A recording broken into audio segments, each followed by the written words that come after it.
soul blockage. Soul blockage occurs to an individual when he becomes unethical and immoral, and as a result refuses to be doing the will of God. Someone gets soul blockage when he or she has spiritual depth. It means he or she is no longer sound spiritually. This spiritual depth is also called bad karma. This spiritual depth is recorded in your book in the Akashic record and on your soul. The root cause of all challenges and blockages is the bad karma. If an individual commits sin, such as killing, harming, taking advantage of others, cheating, stealing, and other evil things, he or she must get the punishment as a lesson for what he has done. Such lessons are sickness, financial challenges, broken relationships, emotional imbalance, mental confusion, and other blockages in life will happen to that person. One good thing is that there are solutions to every problem, including spiritual depth. If you are owing somebody here on earth, physically, when you clear it, you are free. The same happens in spiritual realm. If you attract bad karma by doing evil, you can also clear it by constantly doing good deeds to accumulate good virtue, and you will be rewarded. The proportion you give is the same proportion you receive, both in good and bad karma. Soul blockage is an obstacle towards your financial freedom. Therefore, you must strive to clear any spiritual debt holding you back. Mind. Mind is that part of the personality which enables a being to have subjective awareness and intentionality towards the environment, to perceive and respond to stimuli with some kind of urgency, and to have consciousness, including thinking and feeling. Mind comprises intellectual functions, particularly reason and memory. Mind is simply consciousness. To purify the mind is to purify consciousness, and to be conscious is to be aware of the 6 principal questions: who, what, where, when, why, how, and most importantly, be able to provide answers to these questions. The mind is a set of cognitive faculties including consciousness, perception, thinking, judgment, language, and memory. The state of a man's mind is vital to entrepreneurship and financial freedom, whereas mind blockage is an enemy, because without a sound mind, entrepreneurship is a wishful dream. Mind blockage. Mind blockage is a barrier to sound mind. It makes the mind to be sick and unable to function effectively. Mind blockage limits the mind from giving the world the best. This blockage is the enemy of mankind and the universe at large. It includes negative mindsets, attitude, belief, ego, and attachment. Mind blockage is a major blockage on one's movement towards financial freedom. If one's mind is blocked, every aspect of his life could be blocked. The major hindrance to financial freedom and prosperity is the mind blockage. Therefore, in order to accomplish our desires as entrepreneurs, mind blockage must be removed. I remember vividly one of my distant mentors from Bahamas, though late now, Dr. Miles Monroe's illustration. He said, the wettest place on earth is the cemetery, because many people lived and died only to be buried at the cemetery with their untapped potential in the grave, leaving the world not better than they met it. Why must you die with water while the people are dying of thirsty? He was referring to the mind blockage in some people who have refused to remove those blockages in order to release their potentials to the world and help in changing the world to be a better place. Could you imagine how this world would be without entrepreneurs like Thomas Edison of General Electric, who invented the electric bulb, Bill Gates of Microsoft, Jeff Bezos of Amazon, Steve Jobs of Apple, Sergey Brin and Larry Page of Google, Mark Zuckerberg of Facebook, and others, who have contributed in changing the world for better.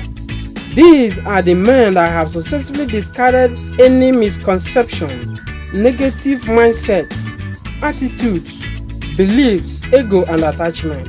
There are many lectures, books, seminars, workshops, messages that can help people discard negative mindsets, attitudes, beliefs, ego, and attachment. I respect and honor each teaching, each tape, each book, each seminar, each workshop that has contributed in the transformation of human mind for better. Negative mindsets. Negative mindset limits your thinking process.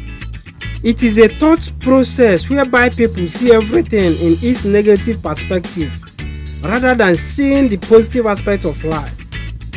A negative thinking person expects and considers the worst in every scenario. His or her mind limits possibilities. A negative-minded person lacks strength of character and emotional strength to move on the track of financial freedom. Attitude. Attitude refers to the way one thinks or feels about something as regards his behavior. Attitude could be positive or negative. Positive attitude includes openness, enthusiasm, optimism, and gratitude. These attitudes that are required of an entrepreneur will help you improve on all levels. The negative attitude include overanalysis, pessimism, criticism, and doubt.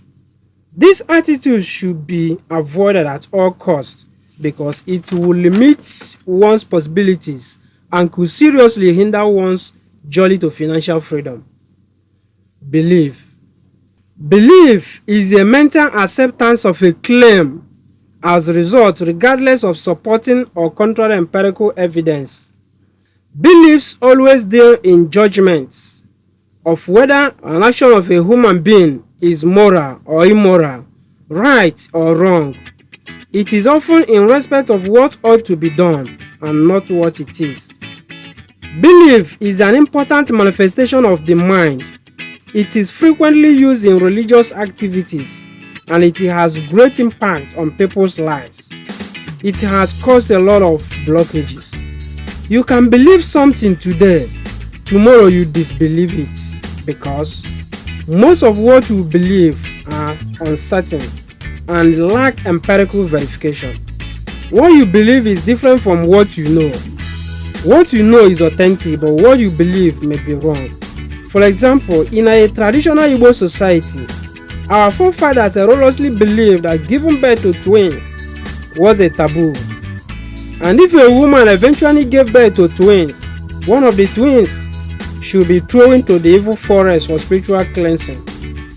After which they would cleanse the land, appease the gods, pray for forgiveness, and ask God not to allow such a taboo to happen to them again. Thank God for civilization that has put a stop to this ugly belief. It is still amazing that even in today's contemporary society, some people still believe that those who progress in business are diabolical and ritualistic. This set of people have refused to read books, attend business seminars, listen to good business tapes or recordings, attend workshops, and do necessary research. If you are in business, but for 1 year, 2 years, or thereabout, you have overlooked attending business seminars, workshops, reading and listening to business talks, then you have made a lot of mistakes. The good news is that you can still amend and correct your mistakes. You are the reason I am writing this book, because I want you to remove every blockage and move on the track of financial freedom. Do not believe wrongly. Move with facts. You cannot sit down doing nothing and you will become Aliko Dangote. Whatever you want to become is possible, but you will do the necessary preparations. Donald J. Trump once said, "When I started out in business, I spent a great deal of time researching every detail that might be pertinent to the deal I was interested in making, and I still do the same today. People often comment on how quickly I operate, which is true, but the reason I can move quickly is that I have done the background work first, which often no one sees. Just because you do not see someone working does not mean they have not been working in their spare or private time. I prepare myself thoroughly, and then when it is time to move ahead, I am ready to sprint. That reminds me of a lady who asked me one day, "Brother, are you still in school?" I answered no. "Why did you ask?" She said, "Because you are always reading." "Okay," I responded. I told her that it is even when you finish school that you would read better books of your interest. She asked me again, "Brother, have you been traveling outside the country?" I answered yes. "But what brought about these questions?" I inquired. She answered, "Because you are always reading American books." That day, I was holding Art of the Deal by Donald Trump. It is good to prepare yourself before embarking on a project because you cannot sprint unless you have acquired the strength to do so. Have you ever seen a lawyer who wins cases that does not read monthly or weekly law reports? The same is applicable to entrepreneurship. I overheard two persons discussing about one young barrister. One of the discussants said that the young barrister was his mate in secondary school and that he was even more intelligent than the barrister. But because he did not go to university, he ended up as a trader and his mate as a respected barrister.